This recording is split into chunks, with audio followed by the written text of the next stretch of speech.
Welcome to education trip. आज की इस एजुकेशनल जर्नी में हम डिस्कस करेंगे एक छोटा सा क्वेश्चन बीआरएस का बैंक रिकंसिलिएशन स्टेटमेंट का एक एग्जांपल, एक क्वेश्चन के जरिए हम बहुत सारे कॉन्सेप्ट का समझने वाले हैं।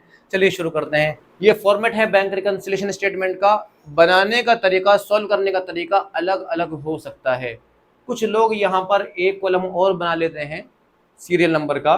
कुछ लोगों का तरीका अलग होगा सॉल्व कराने का, कुछ का अलग होगा। मैं बहुत आसान सा तरीका, सिंपल सा तरीका है, वही सॉल्व कराऊंगा आपको। ये कॉलम पर्टिकुलर्स का हो गया। यहाँ पर प्लस के आइटम आ जाएंगे, यहाँ पर माइनस के आइटम, वो भी रुपीस में। आपको रुपीस में लिखना है, प्लस रुपीस माइनस रुपीस, लेकिन मैंने यहाँ पे प्लस के सिंबल से दिखा दिया ताकि आसान हो जाए, जल्दी काम हो जाए। ये तो फॉर्मेट है बड़ा आसान सा। 4 तरह के क्वेश्चन हैं एग्जाम आपकी बुक में, 4 तरह के। इसके अलावा कोई दूसरा ऑप्शन है ही नहीं। इन 4 तरह में से एक एग्जाम्पल के तौर पर मैं आज समझाने जा रहा हूँ, उससे सारे काम आपके हो जाने। ये हमारे क्वेश्चन है, इसको देखिए, फिर आगे बात करते हैं। कहता है prepare the bank reconciliation statement in the following question. आपको बैंक रिकंसिलिएशन स्टेटमेंट बनाना है इस क्वेश्चन का। कहता है मेसर्स करोड़ी माई called his accountant for the reconciliation of bank statement with the cash book for the month of April 2023। कहता है करोड़ी माई कोई एक बिजनेस ओनर है, उसने अपने अकाउंटेंट को बुलाया और उससे कहा कि आप रिकंसिलिएशन ऑफ बैंक स्टेटमेंट बनाइए विद कैश बुक। अब ये ध्यान रखना, विद कैश बुक का मतलब है कैश बुक के साथ बनाइए। ऑप्शंस क्या हो सकते हैं? Cash book, passbook. इस कैश बुक को बोल सकता है balance as per cash book, इस पासबुक को बोल सकता है बैलेंस एज पर पासबुक। अभी फिलहाल दो, बाकी के दो बाद में बात करेंगे। तो यहाँ पर उसने बोल दिया कैश बुक मतलब balance as per cash book. अब उसने कहा अप्रैल 2023 का बनाना है। Cash book shows a balance of rupees 22,500। Cash book के अकॉर्डिंग जो बैलेंस हमारा वो कितना है? 22,500 रुपए। क्वेश्चन को सॉल्व करने के लिए मैंने आपसे कहा था बड़ा ही इंटरेस्टिंग मेथड है और आपको बड़ा मजा आने वाला है। तो चलिए शुरुआत करते हैं इंटरेस्टिंग मेथड की।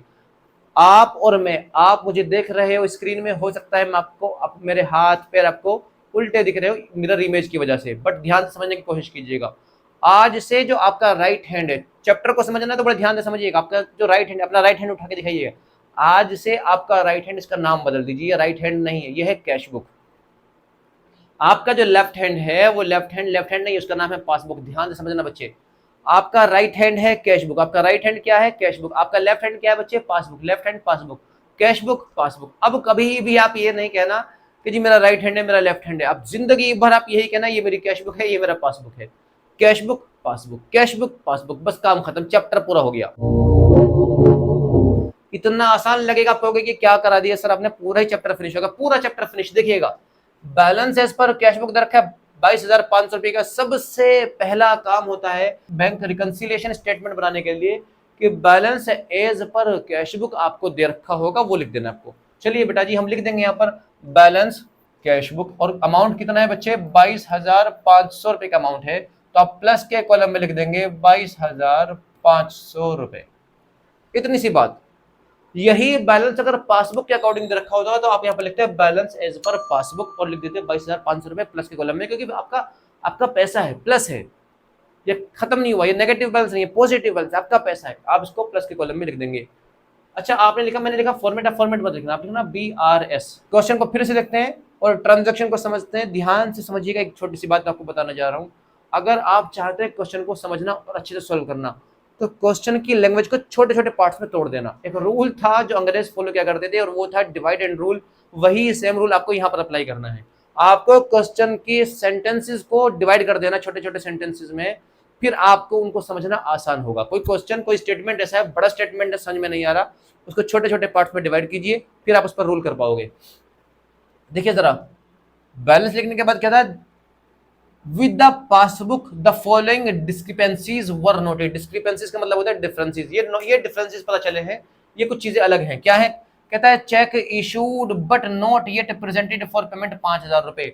आपने चेक इशू करा, कितने रुपए का चेक इशू करा? 5,000 रुपए का, but not presented for payment. बस चलिए, क्वेश्चन को आपने समझ लीजिए, क्वेश्चन आपने देख लिया क्या था।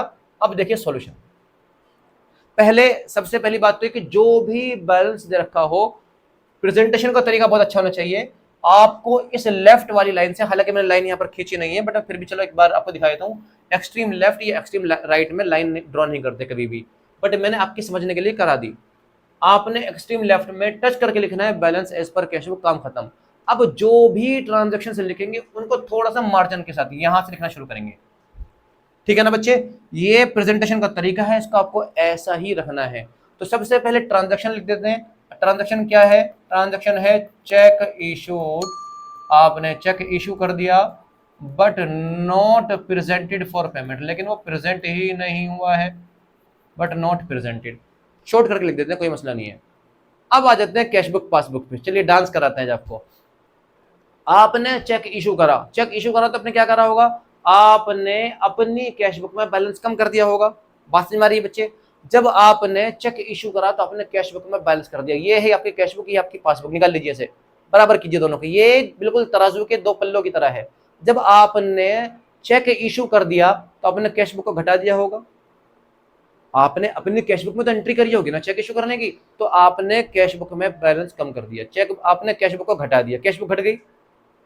वो बैंक के पास पैसा लेने नहीं आया, हमारी पासबुक है, वो बैंक के पास पैसा लेने नहीं आया, तो बैंक ने पासबुक को घटाया ही नहीं। अगर वो बैंक के पास पैसे लेने आ जाता तो बैंक घटा देता उसको। बात समझ में आ रही है?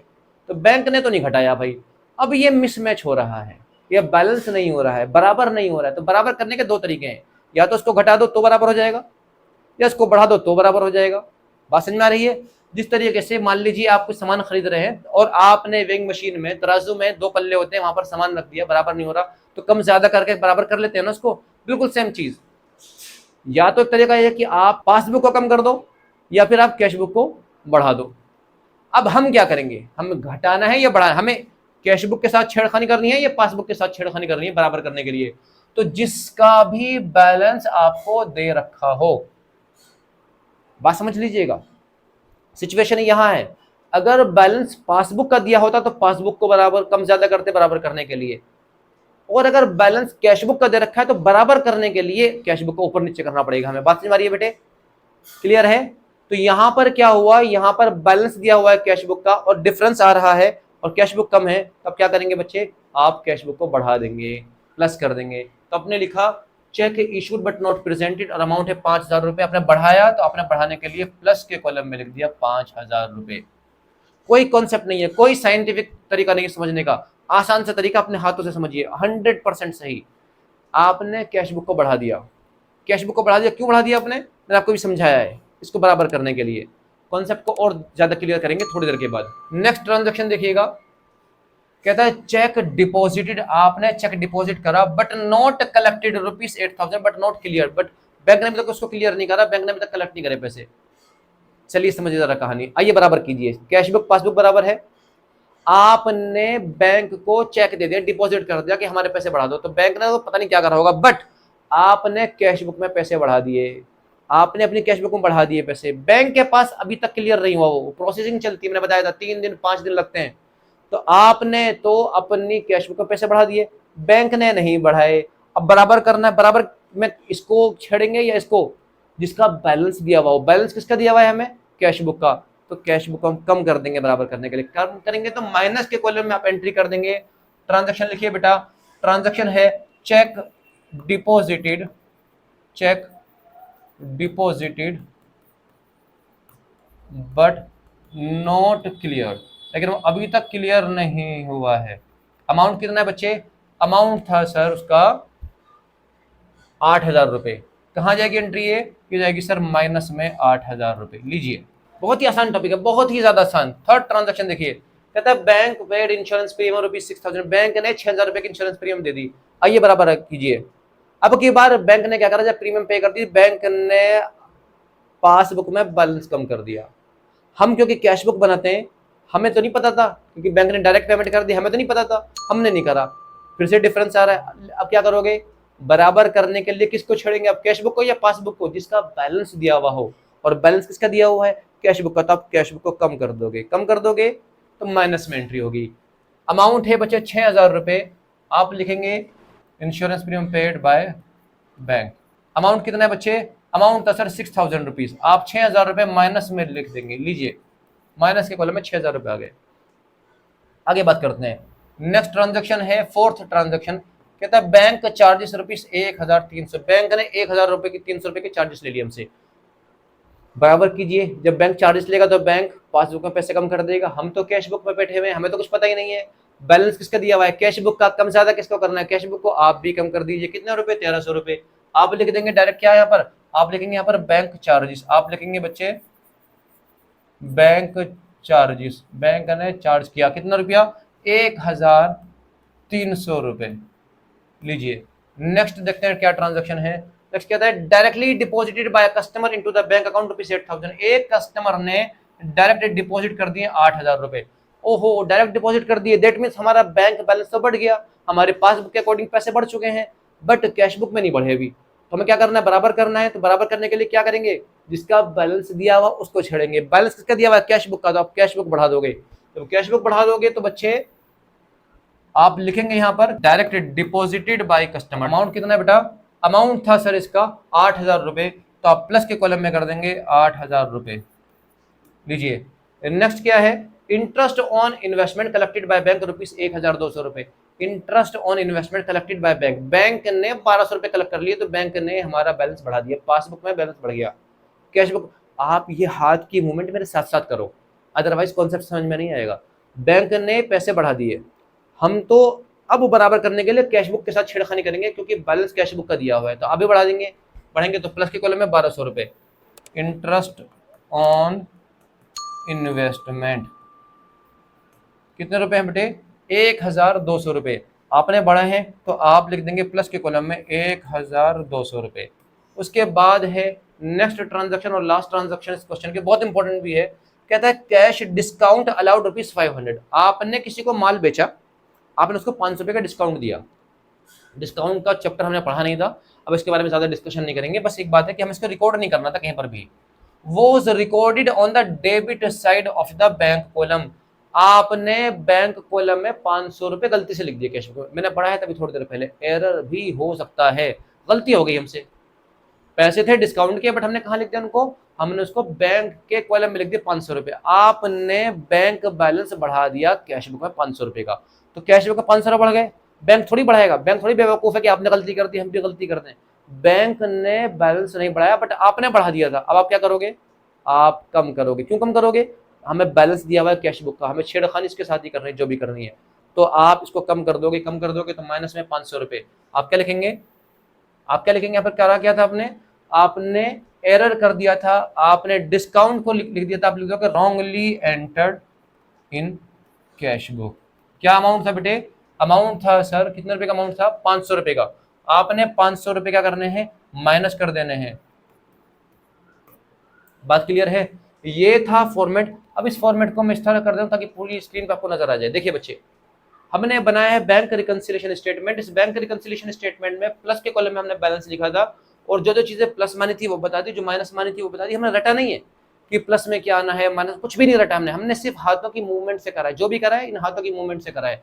पहले क्वेश्चन में हाथों की मूवमेंट ज्यादा होगी, दूसरे क्वेश्चन में आप यूं कर लोगे, तीसरे क्वेश्चन में सिर्फ दिमाग में कैलकुलेट करके कर सकते हो और काम खत्म। सिर्फ शुरुआत में आपको हाथों की मूवमेंट करनी पड़ेगी, और अगर मान लीजिए फिर भी हाथों की मूवमेंट चल रही है तो कोई आफत नहीं आ रही, बड़ा मजा आएगा करने में। एग्जाम चल रहा है, वहां पर हाथों की मूवमेंट कर रहे हैं, आपको लगेगा कि टीचर जो इन्विजिलेटर है, जो ड्यूटी परफॉर्म कर रहे हैं, उन्हें लगेगा कि क्या कर रहा है बच्चा, लेकिन कुछ नहीं होगा, आप कीजिएगा, काम हो जाए, कोई मसला नहीं है। बहुत ही आसान मेथड है इस क्वेश्चन को सॉल्व करने का। अब क्या करना है हमें, अब वही पुराना तरीका कि हमें तो टोटल कर देना है। लीजिए टोटल करेंगे, देखने में लग रहा है कि प्लस का टोटल ज्यादा है, तो ठीक है प्लस का टोटल कर लेते हैं। 0 0 0 0 0 0, 5 और 2 7, 2 और 5 7, 7 और 8 15, 15 और 1 16 का 6, हासिल लगा 1, 1 और 2 3, 36,700 रुपये टोटल आ गया है। वही 36,700 रुपये में इस वाले कॉलम में भी लिख दूंगा, और इस 36,700 में से इन सबको घटाना। घटाइए, 0 0 0 0 में क्या जोड़ें, 0 आ जाए सर 0, 0 0 0 में क्या जोड़ूंगे, 0 आ जाए सर, 0 जोड़िए 0 आ जाएगी।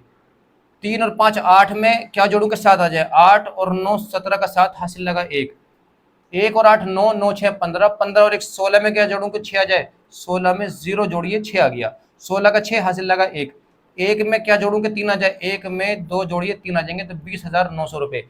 ये 20,900 रुपये क्या है बेटा जी, ऊपर जो बैलेंस रखा था वो था कैश बुक का, तो नीचे जो बैलेंस होगा ये आएगा पासबुक का। आपको ध्यान रखना, इस तरीके से मैं करके दिखा देता हूँ कि बैलेंस ऊपर कैश बुक का था तो नीचे पासबुक का आएगा, बैलेंस ऊपर पासबुक का होता तो नीचे कैश बुक का आएगा। ध्यान रखना, आप लिख देंगे इसको इस तरीके से यहाँ पर कि लेफ्ट साइड से टच करके balance balance as per passbook. जिस तरीके से आपने कैशबुक का बैलेंस लिखा था वैसे मैं ये एरो लगाकर दिखा रहा हूं, आपको करना नहीं है। ये इसके लिए आ गया और ऊपर ये इसके लिए आ गया। ये आपको लगाना नहीं है एरो का काम, मैंने सिर्फ समझाने के लिए करा है ताकि आपको नजर आ जाए। बैलेंस एज पर कैशबुक दे रखा था, बैलेंस एज पर पासबुक निकाल लिया, यानी पासबुक के अकॉर्डिंग हमारे बैंक में 20,900 रुपए और हमारी कैशबुक के अकॉर्डिंग पैसे 22,500 रुपए, लेकिन वो मैच नहीं कर रहे। उनकी रीजन है ये सारी चीजें, इन सारी चीज़ों की वजह से वो मैच नहीं कर रहा था। बात क्लियर है? उम्मीद है आज की वीडियो आपको पसंद आई होगी। आज हमने पढ़ा बैंक रिकंसिलिएशन स्टेटमेंट क्या होता है, हमें क्यों बनाना पड़ता है, कब बना सकते हैं। कब बना सकते हैं आपको बता दो, कभी भी बना सकते हैं, कोई डेट फिक्स नहीं है, कोई टाइम फिक्स नहीं है, जब दिल करे तब बना लो। अगली बात, चेक की ट्रांजैक्शंस किस तरह से होती हैं, चेक की वैलिडिटी क्या होती है, चेक डिपॉजिट करना, चेक इशू करना क्या होता है, वो आपको समझ में आ गया होगा। इसके अलावा किन किन रीजंस की वजह से हमारा जो है बैलेंस वो मैच नहीं करता है, वो सारी चीज़ें हमने पढ़ी हैं। अगर आज की वीडियो आपको अच्छी लगी है तो वीडियो को जरूर लाइक कीजिएगा, अपने दोस्तों के साथ, अपने दुश्मनों के साथ शेयर कीजिएगा, चैनल को सब्सक्राइब कीजिएगा। मिलते हैं आपसे अगली वीडियो में नए कॉन्सेप्ट के साथ, तब तक के लिए अलविदा।